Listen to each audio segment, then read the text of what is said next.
Alors, on est toujours le 16 septembre 2019. Je continue mon autothérapie par le biais des vidéos de Fabien Marchand.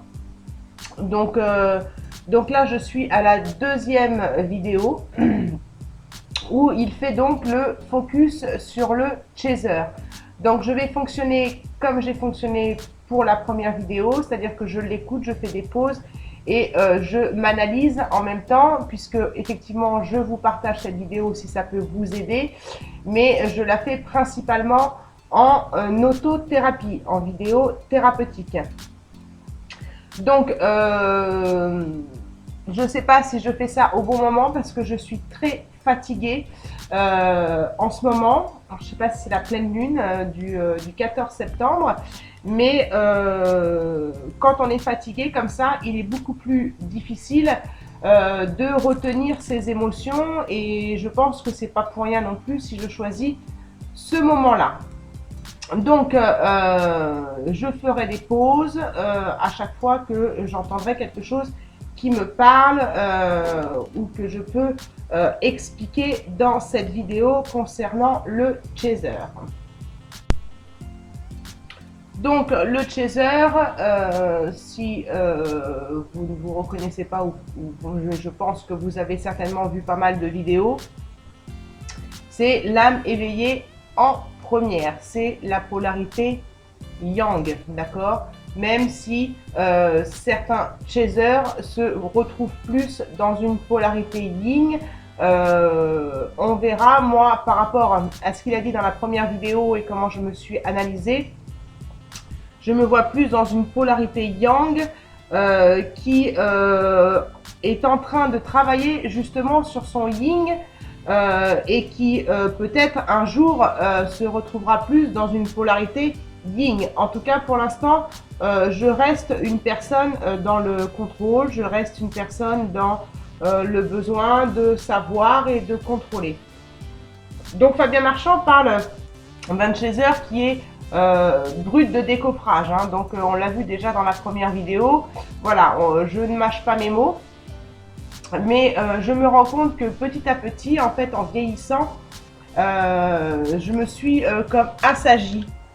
Assagie et par moments, j'ai même regretté de m'être assagie parce que j'ai gardé pour moi, ce qui a créé de fortes douleurs au niveau corporel parce que justement, je n'évacuais pas certainement cette colère ou autre émotion que je gardais pour moi. Donc oui, en effet, je me sens brute de décoffrage, mais quand même de moins en moins. Donc je continue d'écouter Fabien Marchand. Donc moi j'utilise brute de décoffrage, mais lui il utilise rentre dedans. Donc comme je pouvais le dire là, c'est vrai que moi j'ai toujours été comme ça. En même temps, j'ai été un petit peu élevée comme ça. Comme je disais dans la première vidéo, j'ai pris beaucoup de caractère de mon père.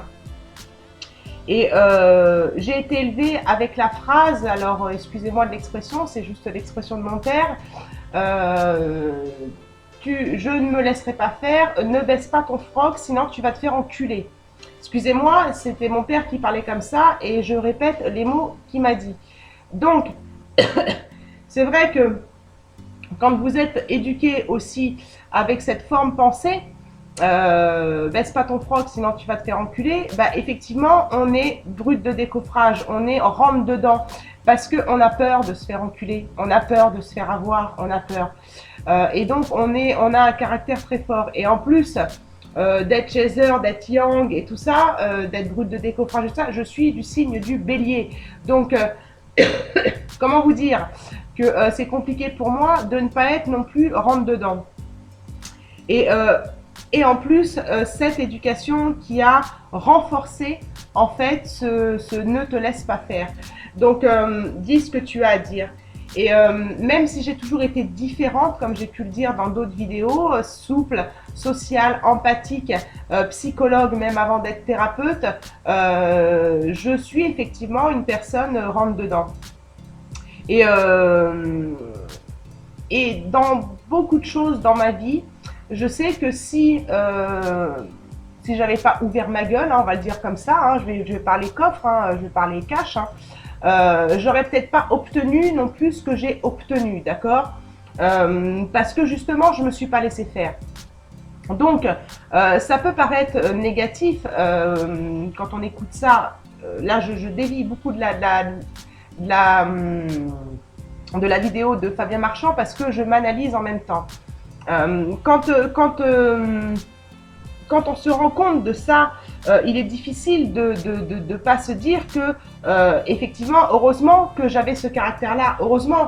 Et en même temps, avec tout ce qui m'arrive, et encore aujourd'hui, hein, si je suis fatiguée, c'est parce qu'il m'arrive aussi une grosse galère en ce moment. Je crois que si j'avais pas eu cette force, je me serais tout simplement écroulée. Maintenant, si j'avais pas eu la force non plus d'ouvrir ma gueule, comme on dit, j'aurais pas obtenu les choses que j'ai obtenues. C'est malheureux à dire, mais j'ai la sensation d'être dans un combat perpétuel. Donc je pense que ce combat, il est tout simplement à l'intérieur de moi et que je le reflète à l'extérieur. Mais voilà, quand il dit ça, quand il dit, voilà, le chaser, il rentre dedans, oui. Maintenant, je me suis calmée et j'ai plus la même niaque en fait. J'ai plus la même niaque. Donc, est-ce que c'est bien? Est-ce que c'est mal? Je me pose la question, sincèrement, et c'est pas seulement là pendant cette vidéo. Il y a longtemps que je me pose la question. Il y a longtemps que je me pose la question. Et mon père, parfois, me disait aussi, quand je rentrais dans des conflits avec certaines personnes et que je finissais par obtenir ce qui m'était dû, hein, tout simplement, je me battais pour ce qui m'était dû, eh bien, il me disait, t'as encore oublié de fermer ta gueule. Bah oui, mais j'avais presque envie de lui répondre à mon père, bah oui, mais bon, tu m'as dit de pas baisser mon froc, donc je ne baisse pas mon froc. Je vais pas me laisser faire alors que j'ai raison.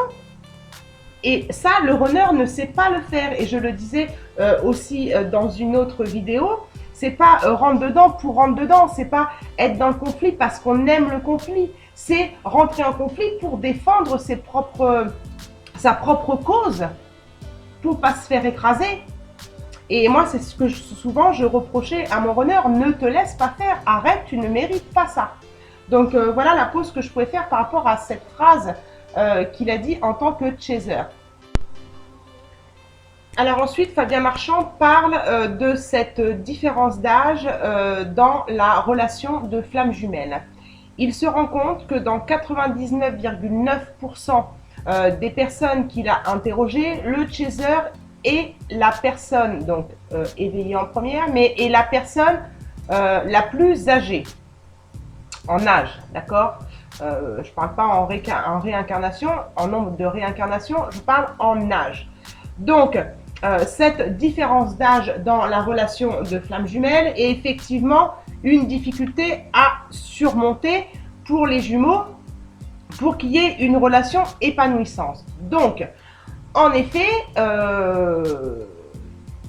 avec mon jumeau, j'ai 8 ans d'écart, je suis plus vieille que lui de 8 ans.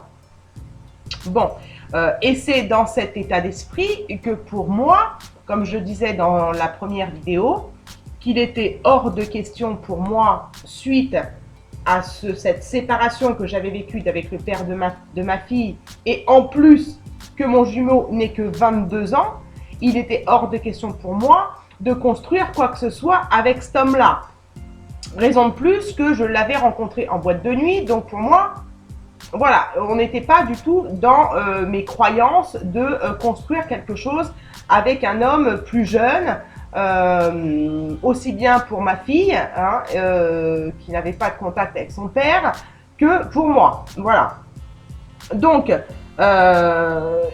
il dit que cette différence d'âge, donc là moi je mettrai un petit bémol, il dit que cette différence d'âge peut avoir aussi des difficultés donc dans la relation pour avoir une relation épanouissante, mais aussi dans l'amour inconditionnel. Bon, pourquoi pas, c'est son avis de spécialiste, mais moi j'ai un amour inconditionnel pour ma fille. On a un amour inconditionnel pour nos enfants.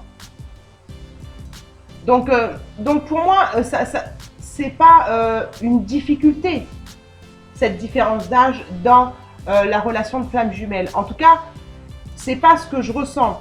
Je vois plus la difficulté effectivement dans la relation épanouissante, c'est-à-dire qu'on n'avance pas au même rythme, hein, puisqu'on n'a pas le même âge, on n'a pas vécu les mêmes choses, donc on n'avance pas au même rythme. Mais par contre, en ce qui concerne l'amour inconditionnel, on peut avoir un amour inconditionnel pour quelqu'un de plus jeune ou de plus vieux, pardon.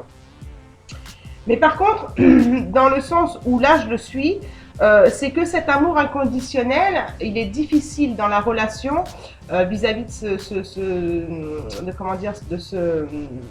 de cette différence d'âge. C'est à cause de l'extérieur. C'est l'extérieur qui va faire en fait bousculer l'ego et qui va nous faire croire que on ne peut pas être dans un amour avec cette différence d'âge. Il y a des flammes jumelles qui ont plus de 10 ans de différence.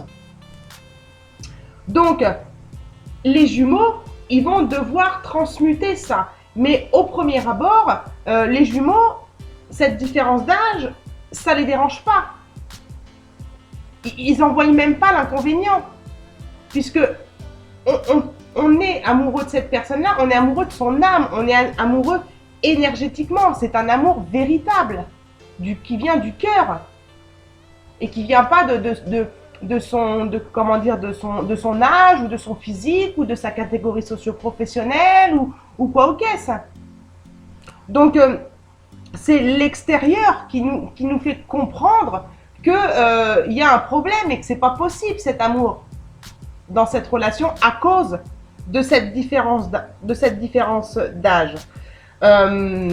Donc ça peut créer des tensions chez les jumeaux. Donc moi, qu'est-ce qui s'est passé dans mon couple quand je l'ai présenté à ma famille? Donc déjà, mes parents l'ont accepté. Mes parents sont assez sociables. Ils sont, comment dire, ils acceptent tout le monde. Enfin, je sais pas, ils ont cette force de... Et je suis un peu élevée comme ça aussi, où j'accepte les gens tels qu'ils sont. Et je pense qu'ils ont tout simplement cet amour inconditionnel envers leurs enfants, c'est-à-dire ma sœur et moi, et que peu importe. Mais c'est vrai que ça leur a fait bizarre, ils ont eu l'impression que je ramenais un gamin, donc ils n'ont pas du tout cru à cette relation. Mais ils ne me l'ont pas dit. Mon père a juste été voir mon jumeau en lui disant, puisque ça faisait que 9 mois que je sortais d'une relation difficile, il lui a juste dit « Ne fais pas de mal à ma fille ». Il a joué le père protecteur.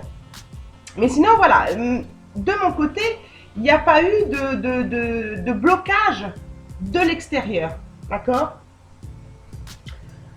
Par contre, de son côté à lui, ce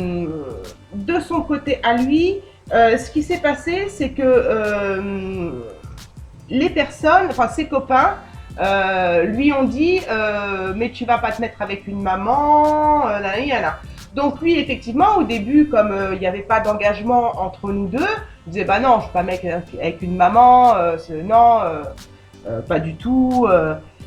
Voilà, et puis petit à petit, bah, il a bien senti que cet amour était présent et donc bah, il a fini par se mettre avec cette maman, il a fini par habiter avec moi. Et donc quand les gens ont vu qu'il commençait à s'installer avec moi, ils lui ont dit oh là là, fais attention, c'est une nana, donc on m'a jugé sans me connaître, hein, déjà dès le départ, ses amis m'ont jugé sans me connaître. Et c'est pour ça que je pense que par la suite, ils m'ont aussi rejeté, peut-être aussi pour me faire travailler cette blessure de rejet, lui ont dit attention, elle vient de quitter son ex, elle a un enfant, ça se trouve elle veut un deuxième enfant pour toucher les allocs. Voilà ce qu'on pouvait lui dire. Non mais c'est impressionnant comment l'extérieur peut mettre le doute dans cette relation de flamme jumelle. Et il m'en a parlé, mais je lui ai dit, mais c'est juste du n'importe quoi. Je lui ai dit, moi, ma fille, déjà, j'ai accouché à 6 mois. C'est une prématurée, une grande prématurée. Elle savait pas respirer. Elle est restée entre la vie et la mort pendant 3 mois. Tu crois que j'ai envie de revivre ça? J'étais obligée de me justifier auprès de mon jumeau. Et donc, alors que nous, au départ, on n'avait pas vu de problématique dans notre différence d'âge. Et c'est l'extérieur, en fait, qui a créé des problématiques sur cette différence d'âge. Et ce qui s'est passé, c'est que 2 mois ou 3 mois après qu'on soit ensemble, je tombe enceinte. Je tombe enceinte de mon jumeau. Donc imaginez ce que ça a fait Hiroshima dans sa tête. Et là, il a réentendu en fait dans sa tête tout ce que lui avait dit de l'extérieur et il s'est dit mais oui, en fait, c'est eux qui avaient raison. Alors que moi, voilà, avec le père de ma fille, j'ai essayé pendant des années de refaire, pendant 3 ans, pardon, 2 ans, de refaire un deuxième enfant. Je n'ai jamais pu. Donc voilà, c'était pas du tout mon envie. Et là, je tombe enceinte.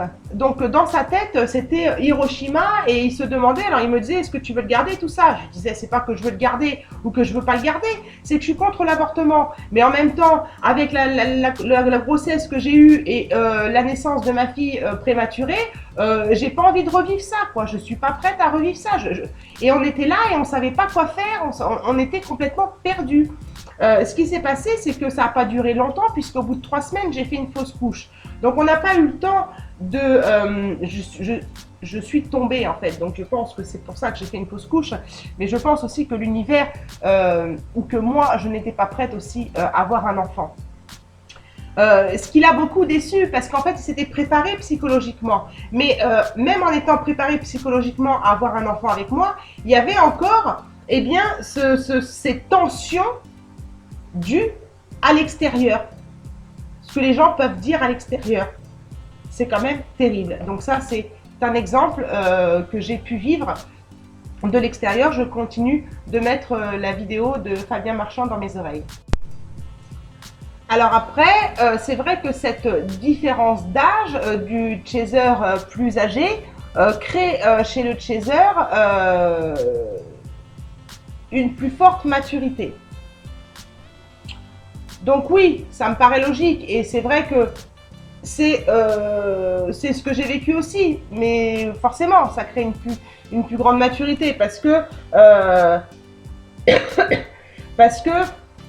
on a de l'avance en fait sur la vie. Et en tant que chaser, en tant que polarité yang, en tant que personne qui est à la recherche, à la requête de vérité, eh bien, on a une meilleure connaissance, effectivement, de son intériorité, parce qu'on a travaillé sur nous. Donc ça, j'en ai parlé dans la première vidéo, quand je parlais de mes livres et tout ça, mais il y a aussi autre chose. Il dit que son expérience de vie l'a déjà amené à comprendre que s'il y avait une faille, en fait, dans sa vie, eh bien, c'était forcément en lui d'abord. Donc, effectivement, moi, quand j'ai quitté le père de ma fille, je sentais bien qu'il y avait un problème. Hein, je sentais bien qu'il y avait un problème que j'ai compris après lors d'une psychanalyse. Mais c'est vrai que je me suis dit, je ne peux pas rester, malgré que j'allais me marier 2 mois plus tard, hein, je ne peux pas rester avec cet homme-là, même si toutes les invitations étaient envoyées, la robe était achetée, enfin, les arts étaient versés de la salle, le traiteur était trouvé, enfin, tout était fait, il manquait plus que le photographe, donc c'est pour vous dire. Hein. Malgré tout ça, j'ai compris que si moi je décidais de rester dans cette situation violente et destructrice pour moi, j'étais responsable de ma vie. J'avais compris que quelque part, il y avait peut-être aussi mon conjoint qui était juste pervers narcissique, mais aussi moi qui acceptais ça. Donc il y avait aussi des failles en moi qui créaient cette situation. Donc ça, effectivement, quand il dit que le chaser comprend ça, Oui, c'est vrai. Et quand je suis partie pour essayer de me sortir de là, mais en m'accrochant à la branche qui était ma fille de 4 ans et demi, qui était ma fille de 4 ans, qui était, voilà, je me suis dit, si je veux la sauver, elle, il faut que je me sauve moi, en fait. Donc voilà, j'avais compris que oui, c'était ma vie, c'était forcément une faille que moi j'avais faite. Et si je voulais éviter ça, il fallait que je change de vie. Il fallait que je change moi. Et pour que ma fille aille bien, il fallait que moi j'aille bien. Donc, euh, donc je n'attendais rien de ce conjoint qui change quoi que ce soit. J'avais compris qu'en fait c'était moi qui devais changer. Donc ça, je l'avais bien compris. Je ne sais pas si c'est de ça que parle Fabien Marchand, mais moi c'est ça ça me parle de ça. Et quand j'ai fait ma psychanalyse avec une psychanalyste, mais quand j'étais en couple avec mon jumeau, et qu'on parlait donc de mon ancienne relation avec du père de ma fille, ça m'a fait encore comprendre d'autres choses aussi dans les relations, parce qu'il parle aussi que le chaser, par rapport au runner, a eu beaucoup plus d'expérience émotionnelle dans ses relations de couple. Bah déjà, il en a eu un petit peu plus, hein, normalement, vu la différence d'âge. Après, ça dépend de combien de différence d'âge il y a, mais nous, en 8 ans, forcément, il y a eu un peu plus d'expérience. Et aussi d'expérience émotionnelle. Donc moi, le père de ma fille, il m'a fait vivre des émotions, des ascenseurs émotionnels, c'est-à-dire des très hauts, des très bas, enfin voilà, ça a été de la manipulation émotionnelle et de la manipulation psychologique. Hein. Donc oui, on a eu les chasers ont eu des expériences émotionnelles plus nombreuses, plus d'expérience que le runner qui est plus jeune, d'accord? Donc lui, il en a eu, mais c'était des youplas. Il a eu qu'une relation sérieuse dans laquelle il s'est senti amoureux, pardon. Enfin, ça peut être amoureux si le runner est une femme, mais dans mon cas, non. Donc voilà, il n'a pas vécu 17 ans avec cette personne. C'était une relation d'adolescent, d'accord? Ou d'ailleurs, il s'est fait tromper et il s'est senti rejeté aussi. Donc je continue d'écouter Fabien Marchand. Alors après, dans ces différentes relations du chaser, Fabien Marchand dit que le chaser ne montrait pas de dépendance affective. Bon, donc moi dans mon ancienne, alors je parle toujours de celle-là puisque je suis restée 17 ans avec cet homme, avec des hauts et des bas, donc je suis obligée de toujours faire référence à cette relation-là qui a quand même duré de 12 ans jusqu'à 29 ans, hein, même s'il y a des pauses, entre-temps. Mais je suis obligée de faire référence à cette expérience-là de couple. Pas de dépendance affective, déjà, c'est dur pour moi de l'analyser dans le sens où je ne savais pas ce que c'était que la dépendance affective. J'avais 12 ans quand je l'ai rencontré. Je l'ai quitté, j'avais 29 ans. La seule chose que je sais, c'est que j'étais très dépendante déjà, mais que c'est vrai que j'avais besoin de lui pour faire les choses et que dans ces ascenseurs émotionnels dont je parlais tout à l'heure, eh bien, il m'a souvent fait ressentir cette blessure d'abandon. Maintenant, je la vois comme une blessure d'abandon. Mais je me sentais vraiment abandonnée. Je me disais, mais il me manque de respect. C'est juste dégueulasse ce qu'il est en train de me faire. Il me laissait en plan. Même adolescente, ma mère me disait, mais arrête de pleurer pour cet homme-là. Déjà, il me faisait très mal. Donc, quand Fabien Marchand dit pas de dépendance affective, chez le chaser dans ses autres relations, moi je mettrais quand même un bémol, d'accord? Moi je pense que j'étais dans une dépendance affective, hein. Voilà, avec mon ex-compagnon avant de rencontrer mon jumeau. Et je pense que c'est pour ça que j'ai dû et que je dois encore finir de travailler cette blessure d'abandon et cette dépendance affective. Il dit aussi que le chaser, dans ses anciennes relations, c'est difficile pour lui de quitter ses anciennes relations parce que il a des valeurs en amour, il a des...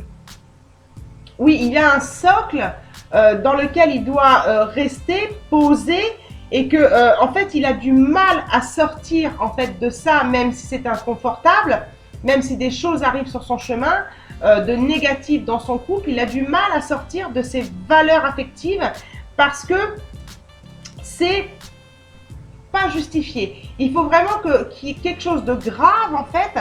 Enfin, c'est comme ça que moi je le dis, il ne le dit pas comme ça. Hein.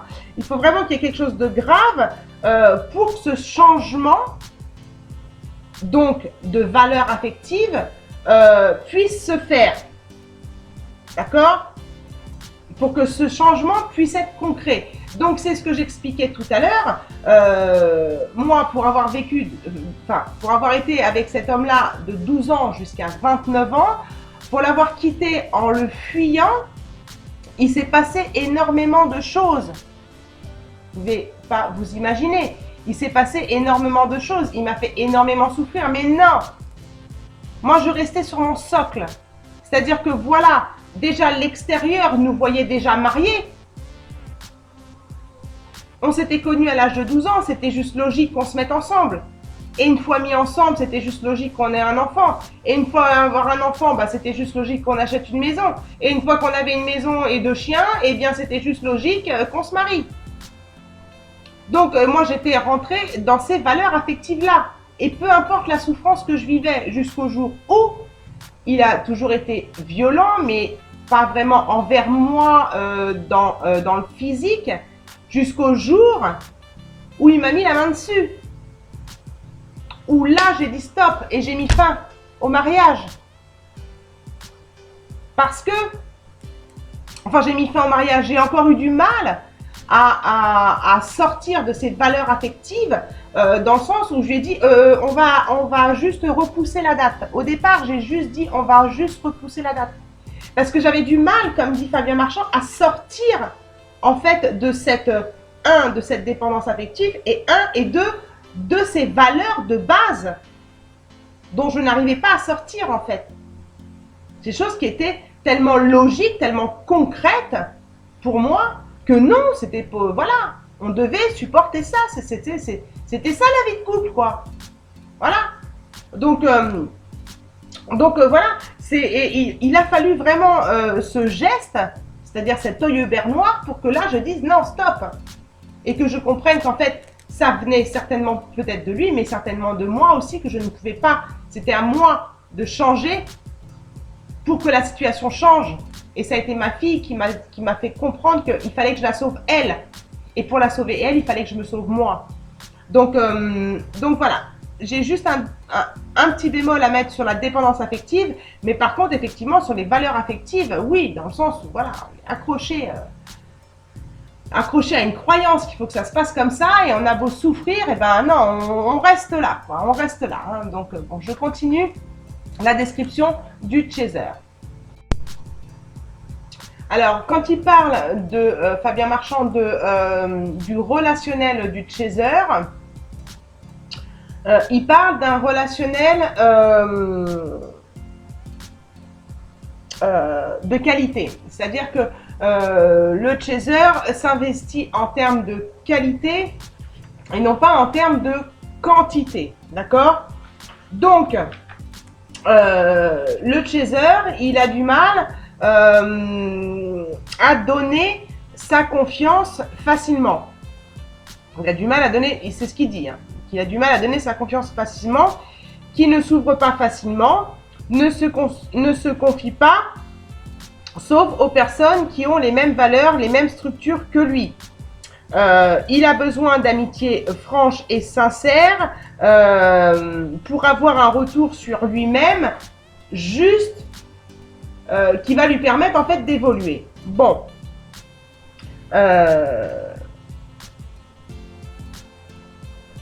Moi, en tant que chaser, je me retrouve là-dedans aujourd'hui. Aujourd'hui, parce que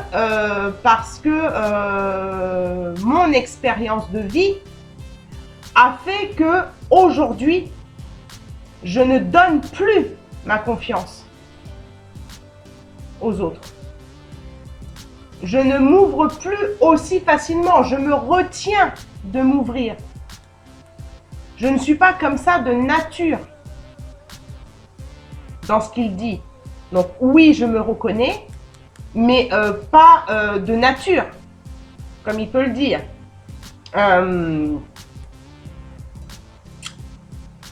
Quand il dit qu'il ne donne pas sa confiance facilement, c'est vrai que je ne donnais pas ma confiance facilement, enfin aujourd'hui, mais je me suis en fait souvent fait avoir, ce qui fait que ça engendrait ce manque de confiance. Seulement, j'avais quand même, même très jeune, hein, je vais dire l'âge de 18-20 ans, j'avais cet esprit d'analyse par contre, cet esprit d'analyse, cette personne, je peux lui faire confiance, ou cette personne, je peux pas lui faire confiance. Voilà, j'avais un fort esprit d'analyse et je me trompais rarement, et c'est encore le cas aujourd'hui, je ne me trompais rarement sur la personnalité d'une personne que j'avais en face de moi.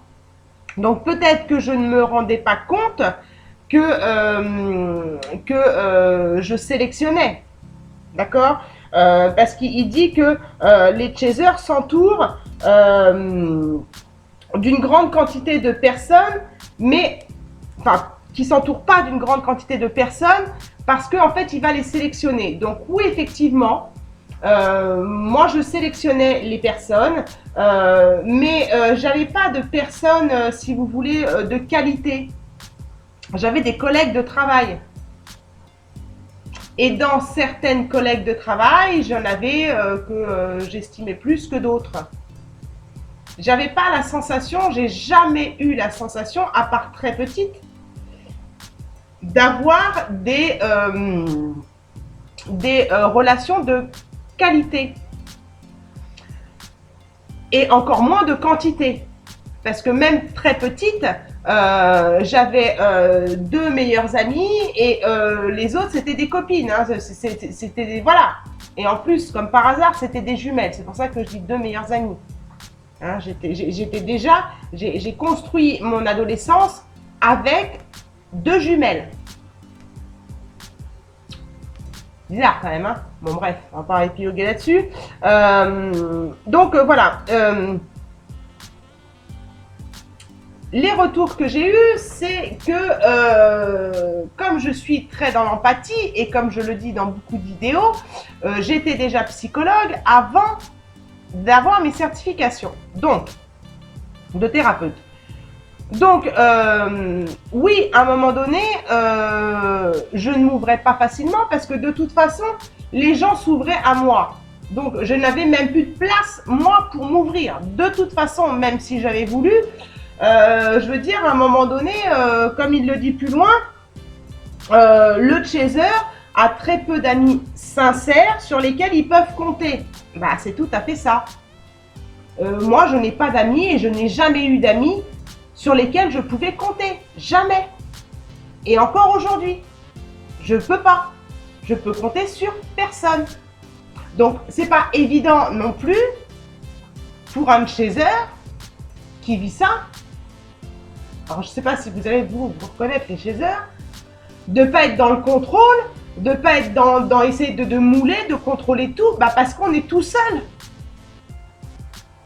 On a l'impression de devoir tout gérer tout seul, parce qu'on se rend bien compte qu'on n'a personne autour de nous. On se rend bien compte que quand on est dans la tristesse et dans la misère, il n'y a personne, à part nos parents. Enfin, moi, j'ai la chance d'avoir mes parents. Et le jour où j'ai compris ça, et c'est mon jumeau qui m'a ouvert les yeux en plus. Le jour où j'ai compris que je passais des heures au téléphone, parce que moi je ne l'avais pas compris avant de rencontrer mon jumeau, c'est-à-dire que j'étais déjà comme ça avant de rencontrer mon jumeau, c'est-à-dire que j'étais empathique, j'étais psychologue avec les gens me racontaient toute leur vie, me faisaient confiance et m'appelaient même la tombe parce que je ne répétais jamais rien à personne. Mais par contre, moi, quand je voulais me confier à quelqu'un, il n'y avait plus personne. Et je m'en suis pas rendu compte et j'ai fait ma vie comme ça. Et après, j'ai rencontré mon jumeau et ça a continué dans une autre région. Ça a continué dans une autre région. Et là, toujours pas d'amis sincères, toujours pas d'amis de qualité. Et toujours je donne, je m'investis beaucoup. Comme il dit, le chaser s'investit beaucoup. Je donnais beaucoup de qualité. Je donnais beaucoup aux gens.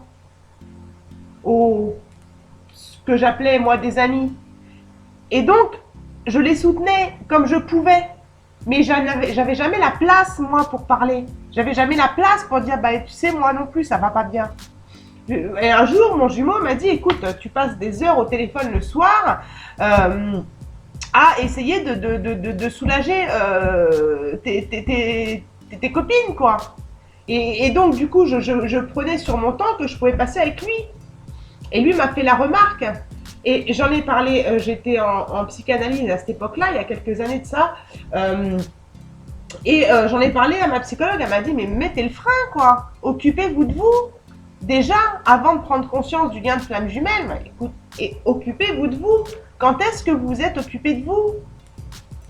Et là, j'ai pris conscience qu'effectivement, oui, je donnais beaucoup de qualité, mais aux autres, mais voilà, je n'avais pas un entourage sur lequel je pouvais compter. Et c'est encore le cas aujourd'hui. Et c'est triste, hein, parce que autant on ne peut pas se confier, on ne peut pas demander de l'aide, mais même si on veut faire la fête, il n'y a personne non plus, hein. Ça reste superficiel. Et le chaser n'aime pas justement les relations superficielles. Donc, c'est aussi pour ça que, enfin, moi, c'est comme ça que je l'interprète, c'est aussi pour ça que pour le chaser, alors je dis pas que c'est plus dur pour le chaser ou pour le runner, mais quand on vit ça, quand on a ça, quand on n'a pas ça, je dirais plus, quand on n'a personne à qui se confier, quand on est seul, quand on n'a pas de relation de qualité, au moment où on vit la séparation, ah bah je peux vous dire que c'est chaud bouillant, hein. Parce qu'il parlera du runner après, mais je vais quand même en parler là. Contrairement à moi qu'il en parle après, je sais pas, j'ai fait pause. Le runner, lui, il a cette faculté d'adaptation. Il a cette faculté d'être entouré. Parce qu'il a appris ça. Il a appris à faire en sorte de se faire aimer. Sauf que le chaser, lui, c'est pas ce qu'il cherche. Il cherche pas à être aimé. Il cherche juste à donner de la qualité et recevoir de la qualité. Seulement, il donne, il s'investit, mais en retour, il n'a pas grand-chose, quoi. Donc, quand arrive le moment de la séparation, et ben c'est, pour moi, hein, c'est beaucoup plus difficile. Parce que le chaser, il n'a pas ce faux self, il n'a pas ce bouton-là, on-off, là. Il sait pas, il sait pas cacher ses émotions. Comme aujourd'hui, il n'a rien à faire, hein. Je sais que vous allez la regarder la vidéo, mais tant pis. À un moment donné, il faut aussi comprendre aussi que c'est pas facile pour le chaser. Et encore, moi j'ai la chance d'avoir mes parents. Et j'imagine même pas les chasers qui n'ont pas de parents, quoi. Ou qui ont des parents qui les délaissent.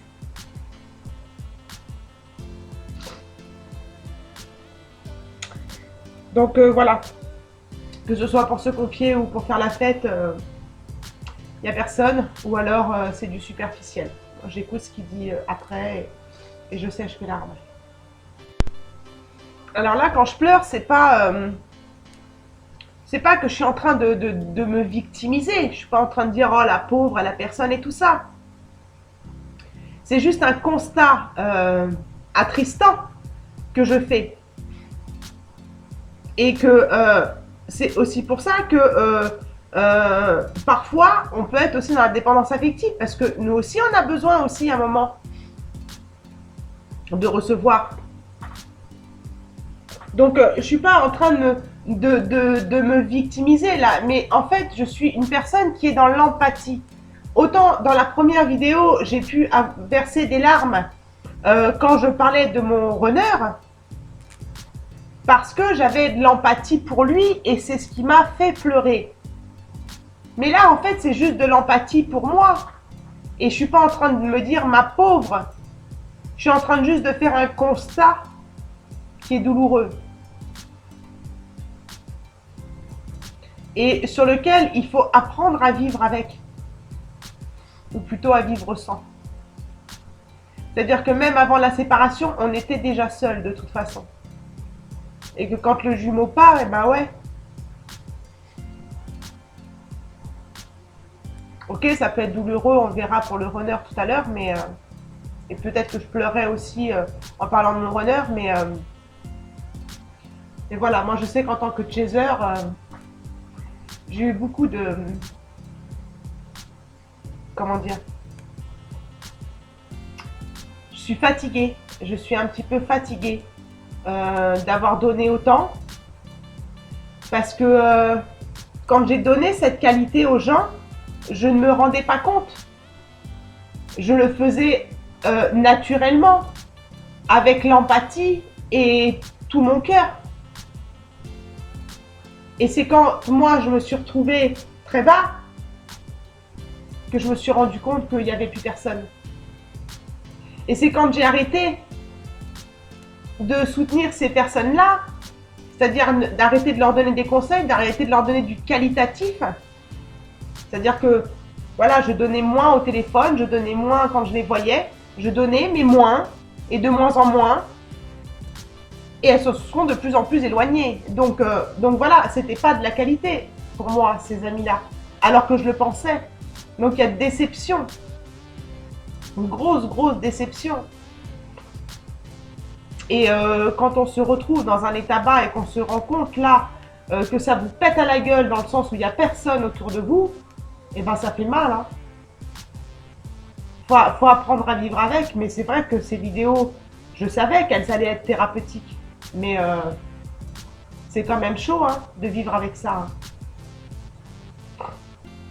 Donc voilà, je voulais juste faire une parenthèse avant de remettre la vidéo de Fabien Marchand, mais dans le sens où je ne suis pas en train de me victimiser et de m'apitoyer sur mon sort.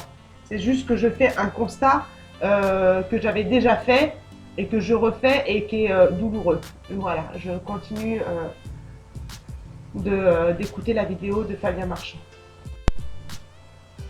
Alors il dit aussi que le chaser ne laisse pas rentrer n'importe qui dans son intimité. Alors, c'est le cas aujourd'hui, hein, toujours pour les mêmes raisons, parce que j'en ai marre de me faire avoir, tout simplement. J'en ai marre qu'on profite de ma gentillesse, j'en ai marre qu'on profite de la qualité que je peux donner.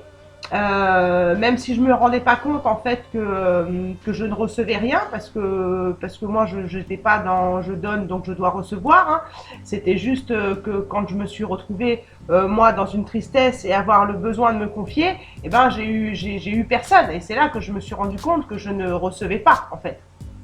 Donc oui, je me suis mise à freiner en fait les personnes qui rentraient dans mon intimité. Ça c'est clair, c'est net.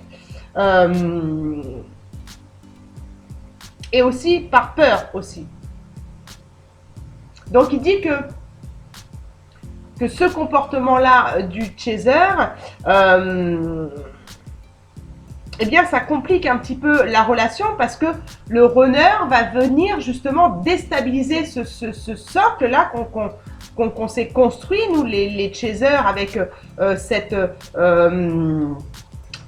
comment dire, cette habitude de donner de la qualité, d'avoir des amis qui ne sont pas superficiels, voire de ne pas en avoir du tout.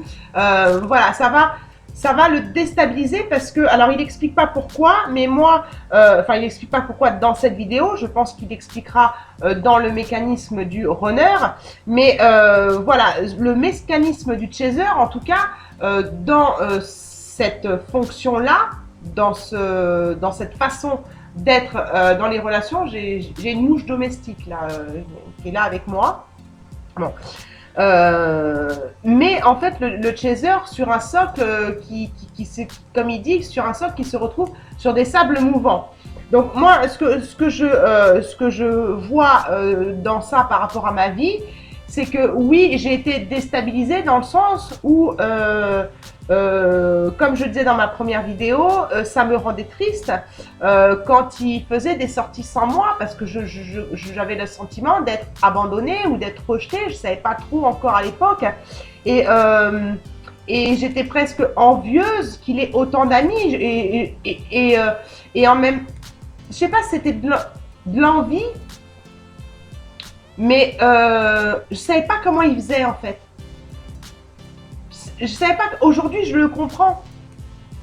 Mais moi, je lui disais à mon runner, tu t'accroches à des choses. En fait, tu t'accroches à ça parce que et je n'étais pas consciente encore du lien et que je lui disais déjà ça. Je disais, tu t'accroches à des trucs qui pour moi sont superficiels parce que les chasers, ils ont cette base-là de l'amitié doit être de qualité, ne doit pas être forcément de quantité. Et comme lui, il avait une quantité, donc au début, je m'en suis pas vraiment rendu compte parce qu'on a vite quitté la région bordelaise, comme je le disais dans la vidéo précédente, où du coup, il s'est retrouvé éloigné de ses amis. Donc, je m'en suis pas rendu compte et comme moi, je quittais Paris et que j'arrivais donc à Bordeaux, pour moi, il était aussi normal que j'ai pas de relationnel, qu'il fallait que je me crée un relationnel en fait. Donc pour moi, tout était normal. Je voyais pas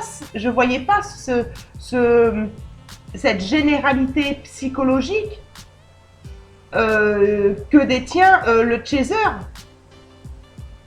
Et quand j'entends ça, je me dis qu'en fait, il n'y avait pas de hasard. Comme je dis souvent, il n'y a pas de hasard dans la vie. C'était pas parce que j'avais déménagé, c'était pas parce que lui avait plein de copains et puis pas moi. C'est parce que on fonctionne pas de la même façon. Et oui, ça m'a déstabilisé. Ça m'a déstabilisé, ça a compliqué la relation, effectivement. Parce que lui avait des amis et pas moi. Mais par contre, je sais pas s'il va le dire dans la vidéo d'après, c'est pas pour ça qu'il a des amis sur qui il peut compter, hein. Comme le chaser. Hein. Donc, en fait, le chaser, il dit que il est dans une recherche, dans une quête permanente, en fait, de ce qu'il motive au quotidien, c'est-à-dire la perfection et la concrétisation. Il veut toujours il est perfectionniste, le chaser. Oui, il est déjà dans le contrôle, il veut que tout soit modulé comme il faut. Donc, comme je disais dans l'autre vidéo, moi, voilà, ça me rassure que tout soit cadré, tout ça. Voilà, comme ça, il n'y a pas de fuite et ça me rassure hein, au niveau de mon côté anxieux. Et c'est vrai que quand je faisais mes CV, quand on me demandait vos qualités, vos défauts, voilà, on m'avait dit surtout ne dis pas que t'es maniaque, dis que t'es perfectionniste. Bah oui, j'étais perfectionniste et je le suis toujours. Un petit peu moins, je me lâche. D'ailleurs, ça se voit dans mes vidéos, c'est beaucoup moins perfectionniste que certains montages que vous pouvez voir. Voilà, après, moi je suis naturelle aussi, d'accord. Donc voilà, je suis pas là pour faire des belles vidéos ou quoi aux caisses, hein, j'essaye de faire au mieux. Mais c'est vrai que j'ai baissé un petit peu comment dire, ce degré de perfection, hein, parce qu'il le dit même lui-même, le problème du chaser, c'est qu'il veut toujours arriver à la perfection, mais il n'y arrive jamais. Hein, donc, mais c'est vrai que c'est une problématique quand même, parce que tant qu'on n'arrive pas à faire quelque chose de parfait, voilà, d'être perfectionniste à fond la caisse, eh ben, on va pas lâcher prise, quoi. Tant que c'est pas concrétisé, tant que c'est pas bien casé, bien mis en place, on lâche pas prise. Et c'est ça aussi le problème du runner, du chaser. Et on l'a vu déjà dans la première vidéo, que c'est un excès aussi ça, chez le chaser. Le contrôle, la perfection, tout ça. C'est en excès. C'est en excès de yang qui finit par nous épuiser. Donc je continue à écouter. Et ce que j'ai oublié de dire par rapport à ce côté perfectionniste, c'est que c'est vrai que mon runner n'a pas du tout ce côté perfectionniste. Moi, je sais que je suis très manuelle. Voilà, je faisais des travaux à la maison, donc je l'accompagnais aussi dans les travaux qu'il pouvait faire.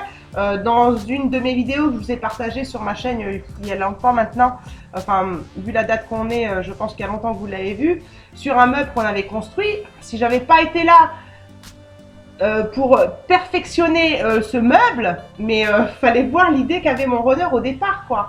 On partait dans un truc qui avait ni queue ni tête, quoi. Donc oui, le runner n'a pas cette perfection-là. Donc c'est dur aussi pour le chaser de ne pas continuer à modéliser, à contrôler la chose, parce que bah, le chaser, il n'est pas assez dans la perfection pour enfin le runner n'est pas assez dans la perfection pour le chaser. Le chaser, il faut que ce soit bien fait. Voilà. Alors que le runner, voilà, c'est pas bien fait, c'est pas grave, je lâche prise. On a fait des travaux ensemble, mais bon. Il y avait des fois des coups de gueule. Je disais, mais fais pas ça comme ça fait moche. Enfin voilà. Ça crée des petites tensions dans le couple, hein, ce décalage en fait de perfection entre le chaser et le runner. Donc voilà par rapport au chaser au niveau de son relationnel. Là je vais couper la vidéo parce que ça va faire trop long et je vais continuer sur le chaser sur une deuxième vidéo parce que la vidéo de Fabien Marchand n'est qu'à la moitié et moi je suis déjà à 51 minutes. Donc je coupe et suite au prochain épisode, suite à la prochaine vidéo où je continuerai à parler du chaser par rapport à mon vécu personnel.